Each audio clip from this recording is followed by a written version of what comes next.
Halo, Assalamualaikum warahmatullahi wabarakatuh. Berjumpa lagi dengan Bu Ati untuk mata kuliah pengembangan sumber belajar PIPA. Pada materi kali ini, Bu Ati akan menerangkan kaitannya dengan ruang lingkup materi ajar PIPA yang PPT ataupun Salindia sudah Bu Ati kirimkan di WA Group ya. Baik, untuk mengawali pembelajaran daring pada siang hari ini, marilah bersama-sama kita buka dengan bacaan tasmiyah. Bismillahirrohmanirrohim. Nah, untuk ruang lingkup materi BIPA pada kali ini, yang pertama nanti kaitannya dengan materi pembelajaran keterampilan berbahasa Indonesia. Kemudian yang kedua kaitannya dengan materi pembelajaran tata bahasa. Pembagian tingkatan kompetensi berdasarkan standarisasi BIPA ini Bu Ati hanya mengulang saja bahwa ada 3 standar. Yang pertama untuk tingkat pemula atau bisa kita bagi untuk BIPA 1, BIPA 2. Kemudian untuk tingkat menengah ada BIPA 3 dan BIPA 4. Kemudian untuk BIPA tingkat lanjut ada BIPA 5, BIPA 6, dan BIPA 7. Kemudian untuk pembagian materi pembelajaran keterampilan berbahasa Indonesia, ini juga sudah pernah Bu Ati sampaikan, ada 4 aspek keterampilan. Yang pertama keterampilan menyimak, kemudian keterampilan berbicara, keterampilan membaca, dan juga keterampilan menulis. Oke, sampai di sini ada yang mau ditanyakan? Jika tidak, ini yang nanti wajib kalian ketahui sebelum kalian mengembangkan sumber belajar BIPA. Jadi kalian harus tahu terlebih dahulu target kompetensi materi keterampilan berbahasa Indonesia yang 4 aspek tadi. Untuk 4 aspek kaitannya dengan menyimak, berbicara, membaca, dan menulis. Ya, target kompetensi materi keterampilan berbahasa Indonesia ada beberapa pembagian ya. Yang pertama, target kompetensi untuk yang tingkat pemula. Kita simak cek pertama yaitu menyimak. Jadi di dalam menyimak nanti target keterampilannya kurang lebih ada menemukan informasi penting. Nah, informasi penting di sini bisa perkenalan, kemudian bisa informasi penting yang kaitannya dengan petunjuk, benda sekitar, begitu. Intinya bisa menemukan informasi penting dari hasil simakan. Kemudian mengetahui silsilah keluarga dari proses menyimak, lalu mengenal benda-benda secara lisan, mengenal petunjuk arah secara lisan ya, tadi menemukan informasi penting ya. Kemudian menemukan kata dalam transaksi jual beli. Untuk berbicara, target keterampilannya menyampaikan informasi penting. Jadi hampir sama dengan menyimak, tetapi yang berbicara berarti menyampaikan. Lalu menyampaikan silsilah keluarga, ada wawancara aktivitas sosial, lalu bercerita tempat yang dikunjungi, bercerita aktivitas sehari-hari, dan menyebutkan benda-benda yang dilihat. Nah, pada aspek berbicara ini untuk target keterampilannya bisa kita lihat betul-betul yang tingkat pemula atau yang memang sangat dasar begitu. Lalu untuk membaca, mengenal nama-nama orang Indonesia, mengenal surat pribadi, mengetahui silsilah keluarga. Kemudian ada mengenal kehidupan sosial di Indonesia, lalu mengenal gambar dan nama sayuran, dan mengenal gambar serta nama buah-buahan.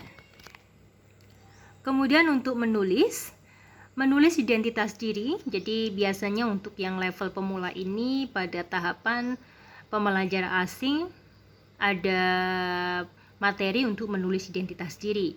Kemudian membuat paragraf silsilah keluarga, membuat surat pribadi non formal, kemudian menulis angka bilangan, membuat teks deskripsi diri, ini teks yang memang sangat sederhana, sampai membuat kalimat tentang makanan kesukaan. Jadi lebih kata suka dan tidak suka, tetapi pada kalimat-kalimat yang masih sangat sederhana. Lalu untuk yang tingkat menengah, ini hampir sama, tetapi pada level yang berbeda, otomatis target keterampilannya juga berbeda.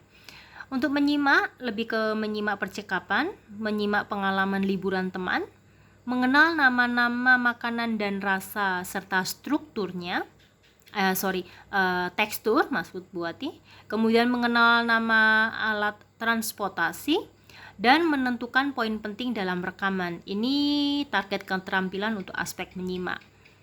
Lalu untuk aspek berbicara, ini lebih kepada cara meminta tolong, cara menerima dan menolak tawaran, cara menawarkan sesuatu ke orang lain, ada bermain peran, ini bermain peran yang biasanya sangat sederhana, lalu wawancara dengan kalimat tanya lengkap, praktik tawar-menawar sampai mengungkapkan pendapat. Intinya adalah untuk berbicara ini di atas level pemula, berarti BIPA 3 dan BIPA 4 ya. Lalu untuk membaca lebih ke mengenal tempat wisata, kemudian sudah mulai mengenal jenis teks cerita rakyat, menentukan pokok penting dari berbagai jenis teks, mengenal makanan tradisional dan asalnya, menentukan ide pokok, mengenal tradisi upacara adat daerah Indonesia, dan mengenal lambang negara Indonesia. Jadi biasanya ini teks-teks yang memang disediakan untuk BIPA 3 dan BIPA 4. Misalnya ada teks yang kaitannya dengan tradisi upacara daerah, kemudian atau teks yang kaitannya dengan lambang negara yang nanti ada pertanyaan-pertanyaan terkait dengan itu. Lalu yang terakhir, menulis untuk yang tingkat menengah, yaitu menulis percakapan jual beli, aktivitas sehari-hari, kemudian musyawarah, lalu menulis aktivitas sehari-hari dalam bentuk paragraf, memberikan opini atau pendapat, menulis pengalaman, menulis paragraf perbandingan, ini kaitannya menulis paragraf perbandingan ya, kemudian dan menulis teks dari gambar. Itu nanti bisa Anda bedakan ya untuk yang pemula dan untuk yang menengah ini. Lalu untuk yang target kompetensi materi keterampilan berbahasa Indonesia untuk tingkat lanjut. Untuk yang menyimak ini menjawab pertanyaan. Jadi kalau yang di tingkat pemula dan menengah ini belum sampai ke menjawab pertanyaan, hanya menentukan, hanya mengenal ya. Tetapi untuk yang lanjut ini dari hasil simakan sudah ada pertanyaan. Lalu menuliskan pokok-pokok penting. Kemudian menemukan informasi dari kesenian yang didengar melalui teks deskripsi. Jadi ada teks deskripsi yang kemudian temukan informasi tersebut. Lalu menemukan informasi dari surat lamaran pekerjaan. Lalu yang terakhir menyampaikan kembali sebuah teks yang didengar. Berikutnya untuk berbicara, target keterampilannya melakukan percakapan sesuai topik yang ditentukan. Ini berarti lebih ke tataran BIPA 5, 6, 7 atau kalau yang mungkin CFR itu berarti C1, C2. Ini sudah ke percakapan tetapi topiknya ditentukan ataupun percakapan secara langsung. Kemudian melakukan presentasi karya ilmiah. Ini sudah cukup berat ya. Lalu menjadi reporter kegiatan, betul-betul seolah-olah sudah menjadi seperti orang Indonesia yang melaporkan kegiatan, menjadi seorang jurnalis. Lalu melakukan wawancara secara mendalam, kemudian ada debat dengan topik yang sudah diberikan, ada yang pro dan ada yang kontra, lalu deklamasi sampai ke mendongeng. Berikutnya untuk membaca, lebih ke menemukan inti surat resmi. Berarti membaca surat resmi baru diminta untuk menemukan intinya. Membaca teks-teks sastra, baik yang sastra lama maupun sastra baru, novel seperti itu, cerpen. Membaca teks biografi. Membaca karya ilmiah.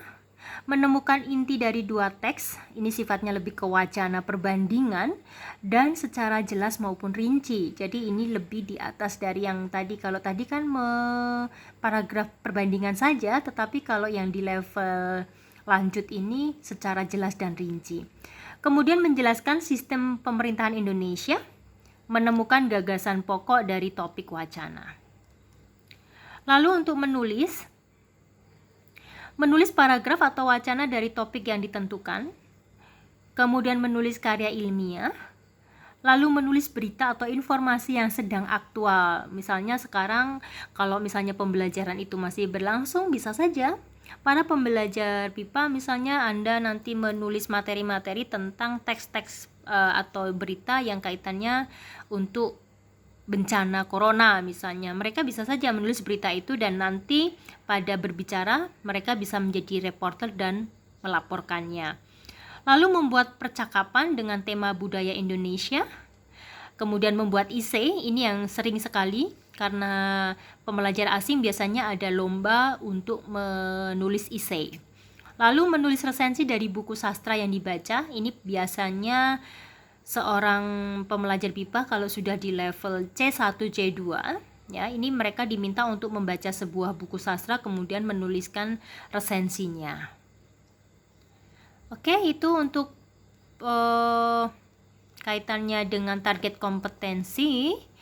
Nah, mungkin Bu Ati akan flashback dulu sebelum Bu Ati memberikan pertanyaan kepada Anda, bahwa ada dua kaitannya dengan materi BIPA. Yang pertama untuk materi pembelajaran keterampilan yang sudah Bu Ati berikan hari ini. Kemudian untuk yang materi pembelajaran tata bahasa akan Bu Ati berikan untuk pertemuan minggu depan.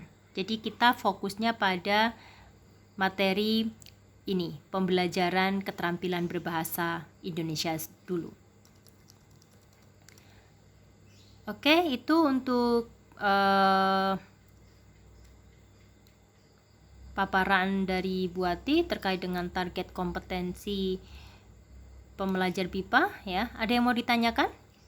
Kalau tidak, berarti pertanyaan untuk Anda, ya. Yang pertama, bagaimana menurut pendapat Anda tentang ruang lingkup materi ajar tersebut? Kira-kira cukup proporsional tidak untuk pembagiannya? Jadi pada level ini membaca, katakanlah di sini berarti untuk lanjut menyimak untuk poin-poin ini kira-kira proporsional tidak? Atau mungkin untuk yang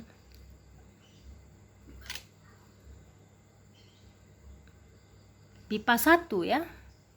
Nah, di sini proporsi tidak menyimak untuk yang pemula diminta untuk menemukan informasi penting, silsilah. Nah, bagaimana menurut pendapat Anda? Apakah itu sesuai atau tidak? Kemudian, apakah sesuai dengan aspek keterampilannya? Nah, apakah tadi sesuai dengan keterampilannya menyimak, membaca, berbicara, menyimak, atau tidak? Nah, jelaskan dalam sebuah ulasan, itu satu paragraf. Lalu yang kedua, temukan komponen dalam ruang lingkup tadi satu saja, misalnya ruang lingkup ini di C1 atau C2, ya, atau mungkin yang di sini berbicara untuk yang BIPA 3, BIPA 4 berarti B1, B2, ya. Nah, kira-kira komponen itu ada di buku BIPA Sahabatku Indonesia. Silakan Anda boleh memilih perguruan tinggi ataupun sekolah. Aspeknya apa, target kompetensinya apa, halaman berapa. Jadi misalnya C1 Anda menemukan ada aspek menulis paragraf wacana. Di buku BIPA level C2 Anda menemukan ternyata ada berita aktual. Misalnya kemarin gempa, misalnya seperti itu.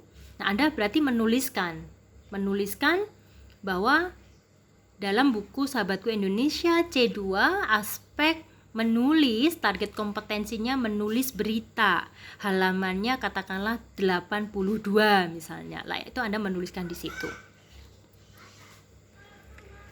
Itu tugas ditulis tangan, kemudian difoto dan dikirim japri ke WA Bu Ati. Ibu tunggu paling lambat hari Minggu. Setelah hari itu tidak diterima. Oke, selamat mengerjakan. Baik, itu untuk pembelajaran daring mata kuliah pengembangan sumber belajar PIPA pada siang hari ini sudah selesai. Terima kasih, semoga kalian selalu dalam keadaan sehat, ya, jaga kesehatan selalu, dan marilah kita tutup dengan bacaan tahmid bersama-sama. Alhamdulillahirabbil alamin. Buat ditutup, billahi taufiq wal hidayah. Assalamualaikum warahmatullahi wabarakatuh.